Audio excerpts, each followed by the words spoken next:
Le bassin du Congo risquera de connaître encore des inondations plus catastrophiques que celles de l'année dernière au regard de la crue précoce observée aussi bien au niveau du fleuve Congo que de ses affluents.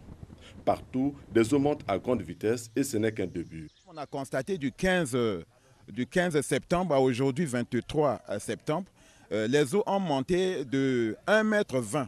Ça nous inquiète. Ce rythme-là de 1,20 m, on avait constaté ça l'année passée à partir du 6 octobre. Mais aujourd'hui, nous sommes déjà le 23 septembre, nous constatons cela. Donc, il y a la remontée précoce des eaux. Et si les eaux, les pluies tombent à ce rythme que nous constatons là, on va enregistrer ipso facto des inondations. Dans le département de l'Aïkwala, plusieurs villages, campements et plantations du district de Fondo, de Pena, de Niélé et de Betou sont déjà dans l'eau.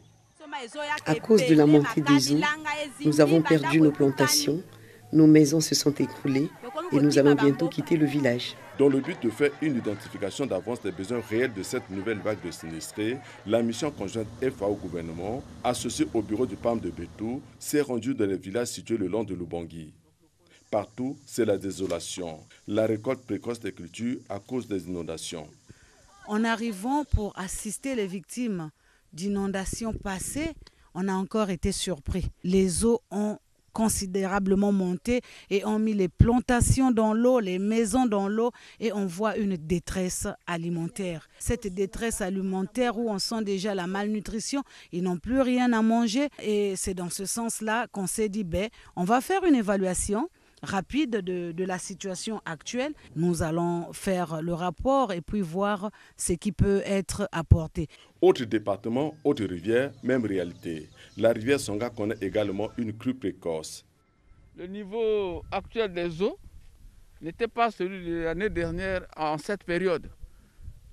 Sauf surprise, les crues doivent continuer jusqu'au 15 novembre. Donc on a encore un mois et demi. Donc c'est fort possible que nous puissions avoir le même niveau, sinon plus que celui de l'année dernière. Par solidarité des collectivités locales, le maire de la commune de Pokola prévient déjà des administrateurs des localités situées en aval. Il faut que les amis qui sont en aval, il faudrait qu'ils prennent des précautions, parce qu'après novembre, ces eaux-là se retrouvent là-bas, jusqu'à Brazzaville, Pira et autres, Yoro. La situation risque d'être la même, sinon plus que celle de l'année dernière. Avant de tenter sur l'intervention de la communauté internationale en aval, il est certainement temps pour le gouvernement de mettre en branle en amont le plan national de lutte contre les catastrophes afin de minimiser les conséquences.